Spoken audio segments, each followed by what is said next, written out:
this kind of gets into the whole notion of cloning and all that. But The Sixth Day, I saw that when it came out in theaters. Yeah, I recently just watched that, actually. Yes. Yeah, I saw this film right when it came out. I think it was like around 2000, 2001. I forget the exact date, but it was about 10 years ago. And what's really interesting about that film, like a lot of these are science fiction movies, is that it predicts what's going to happen 10 to 15 to 20 years down the road, because in this film, they have a service called Repet in which you can get your pet cloned. If you had a favorite pet that died and you're not happy about it, you can get that pet cloned. And what's happening now is that you see in South Korea, they actually have this company. You have to pay an exorbitant amount of money, but you can actually get your pet clone. I think somebody actually went to this company and spent like $150,000 to clone one of their dogs or something. So we're really starting to see a lot of these things that used to just be science fiction and just presented in movies. They're starting to come true. Now, The Matrix, that movie is around 10-something years old as well. So the question is, how close are we getting to a situation which we're going to see human cloning out in the open, animal cloning out in the open, like with Repet, and also something like that you'd see with The Matrix, with people actually physically interfacing into computer networks. I think that's definitely something that is getting pretty close to happening. So it should be very interesting. Yeah, almost like surrogates as well too, where you had the the bodies that were that they sent out. I think all those are real scenarios that are coming around the corner. I think that's how they're going to sell us on this idea of fighting climate change and fighting global warming and the carbon footprint. Meaning, if all of us are just in these body fed tubes in these chambers where we're fed intravenously and our waste products go out through tubes, and our minds are in a computer grid where we can, essentially do everything we want to do and live out real lives that are the same.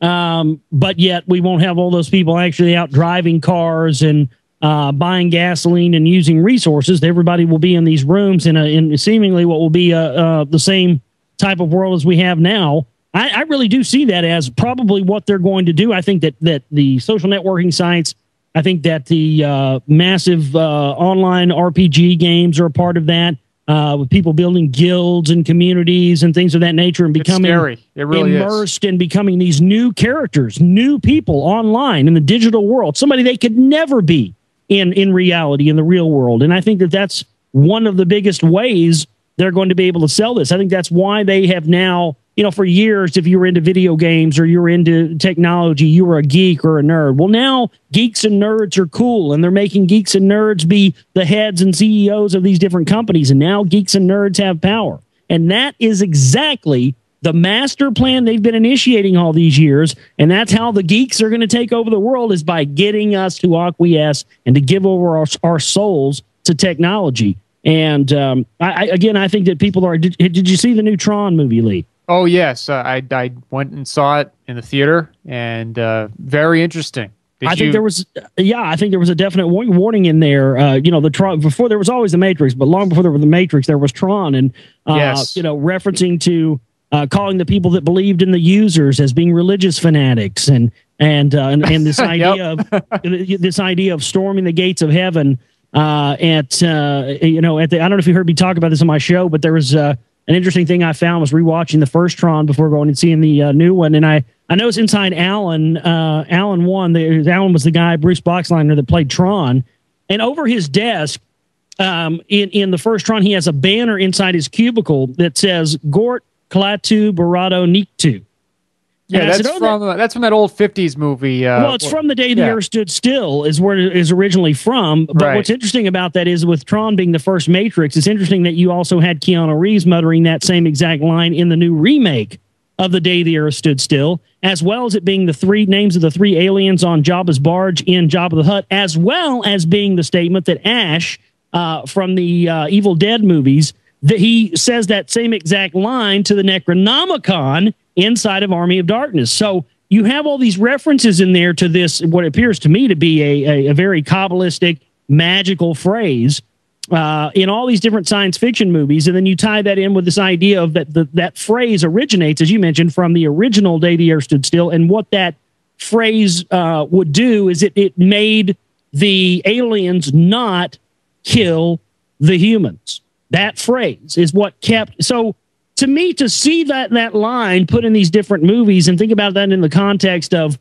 almost a warning or this phrase that when uttered keeps the aliens or technology, if you like, from destroying mankind. I think that there are hints. I think that there are things that are being slipped in there into the consciousness. They know that the merging of humankind with machines is an eventuality. It's not a possibility anymore, Lee. It's a matter of when, not if.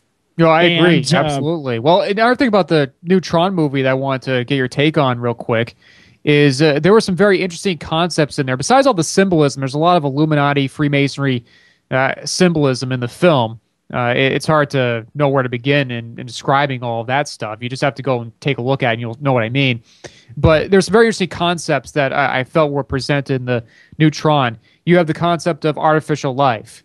You have the concept of the main enemy character, which is really just a representation of the Jeff Bridges character who created this whole system, Clue. And what I found very interesting is the Clue character. He delivers this speech about creating the perfected system or a perfect system with perfect beings. I found all of that to be very fascinating, especially as it pertains to everything we're talking about right now with secret societies and transhumanism. What was your take on that, about the whole artificial life thing, as well as the perfect system that the Clue character was trying to build? Well, that's what is interesting, is because, with any of this technology and any of the science fiction films about technology, from the Terminator to anything else, there's always the overlying theme. And the reason there is this overlying theme is because it's absolutely true. Humans make mistakes. And when you have humans programming machines, what a human appears to be doing in its best interest and doing it with the good of heart, oftentimes does not translate the same way to a computer. So it was, in the film was Kevin Flynn's idea. There's a clip of him when he's young and he's saying, in there lies our future and lies the future of the world. We're going to create this perfect system. So as you said, he created the Clue program to create the perfect system, but it inadvertently started seeing things that as imperfections that from a human standpoint, from the standpoint of humanity, would be something that would be a beautiful creation and something that would be new, because we perceive things differently than computers do. Right. And so I think that was a huge thing, combined with some of the information that I've looked into with transhumanism and why the elite are so obsessed with these ancient artifacts from ancient Sumeria and Iraq and the rest of it, that they're looking for an ancient technology. And this idea that the forefathers of the elite of the bloodlines were cast out of heaven long ago, and that the elite are trying to create this technology so they can storm the gates of heaven and basically gain entrance into heaven through the use of technology. And of course, that's what inadvertently almost happens in the Tron film, is that Clue starts amassing an army to basically go into the real world, which would mean that if he went into the real world, he would start eliminating all imperfections. And as Kevin Flynn says, what's more imperfect than our world? So that whole idea, Lee, that whole concept of in that movie, to me, was a huge that and some other things. I'm not giving away too much. I'm trying not to give away too much here for people who haven't seen the movie, but and trust me, we're not. You need to see the movie. You haven't seen it, but the fact of the matter is that whole idea of a warning, if you put a warning down on paper, if you have like we think what we have is, which is a massive supercomputer running the world, anything that is written down in words could be processed by this computer system. Now, if you have things that are done in allegory, like you have at the end of the film, where you have there's no dialogue, but you see someone enjoying what it means to be human. Let's just say, for example, that's not something an AI supercomputer running the world would be able to see and understand as being said. So that's my point, is I think that this stuff is coming a lot sooner than we thought. I think maybe even a couple years ago, we thought the idea of transhumanism and the rest of this stuff, maybe just 2007, 2008, this was 20, 30 years off. And I think we're starting to see more and more indicators that it's going to be here a lot sooner than we think. And just like everything else, it's going to come down to a decision. Are we going to, as a species, are we going to finally realize that being human, ultimately, with all its flaws, is better than becoming basically a machine with no emotion and doing everything from a very analytical point of view. I think that's going to ultimately be the decision that our species is going to make, which is going to make and break our species. Is it better to be human with all our flaws, or do we want to perfect man and become the perfected man, fulfilling the dreams of the Illuminati and the illuminated fraternities for years, and go along with this engineered next stage of human evolution? I think if they have their way, it's going to be that way, Lee. Well, yeah, that's the real question. I mean, how many of these films have we seen that have been essentially warnings about technology? I mean, we start with films like 2001: A Space Odyssey, then you see films like Eagle Eye, and of course, all the other films that we just talked about, the Tron movies, the Matrix series. There's a bunch of them in which you literally see this warning from these elite Hollywood filmmakers discussing these themes that deal with technology and how mankind needs to figure out how to deal with technology. AI is another one. That's another film that came out. Something like, it's hard to believe, but that film came out almost 10 years ago. I know. It's unbelievable if you think about it. I mean, I feel like that film just came out, but it just goes to show you that the elite are looking at this. And of course, we know in a lot of these Hollywood productions, they reveal a lot more truth in the Hollywood productions than they do on the news cycle. So I find it very fascinating that we see this constant theme being presented to us. And you have to wonder if people even recognize this as a trend, or even recognize that we're getting very close to the precipice of this potential merger of human beings and machines, because it seems like we're really close. I think it goes back to exactly what I was talking about earlier, Lee. I think it's the same situation here. I think that's why all these warnings have been in movies for years. I think it goes back to what we talked about before. There's some sort of morality code. I think they have to put in these warnings and basically essentially have to say, okay, because if they warn us, Lee, if they put out warnings to us, it's not up to them to make to whether or not we realize it's a warning or not. That's up to us. That's one of the, that's sadly one of the things about free will.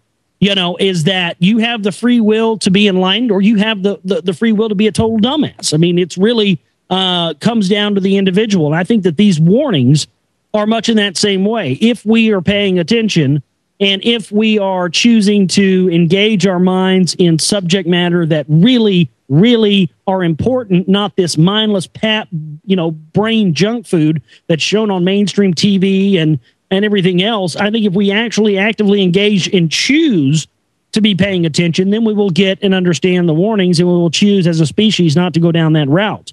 But I think there's something in this morality code where they only have to warn us. Whether or not we pay attention to the warnings is of no consequence. So I think that's to me why I want to start pushing more into 2011 with talking more about these topics and making films on these topics, because I think there's a whole lot more warning that needs to be a lot less subtle than the things that are being put in these mainstream media. I think mankind needs to be alerted of this transhumanist situation immediately.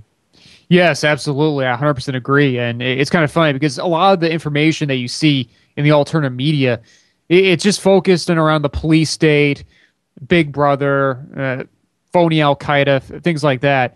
But this whole notion of transhumanism, which goes directly back to what these illuminated fraternities talk about and believe in. I find it kind of interesting how this really is not something that is focused in on as much as it should be. So I definitely think that exposing a lot of this more esoteric information is definitely very important, and something that we certainly have to focus in on. In fact, after I finish my False Patriots film, I'm going to be doing a film on secret societies and things like that, because it's definitely something that needs to be put out to the masses. But Josh, we've been going at this for about an hour, so I think it's time for a break. What do you think? Absolutely. Okay, so what we're going to do, folks, is I'm going to play some music for about 7 or 8 minutes, and then we're going to come back and we'll get into more topics of conversation, maybe get into the Council for National Policy and some of the stuff that, we have a very interesting clip that I'm going to play. I'll just leave it at that, and we're going to get Josh's take on the clip and get more into the Council for National Policy information, because that's certainly something that is very important and something that we've really been trying to hammer at for the past several years. So we'll definitely get into more of that after we play some music. We'll be right back after about 7 minutes. Stay with us.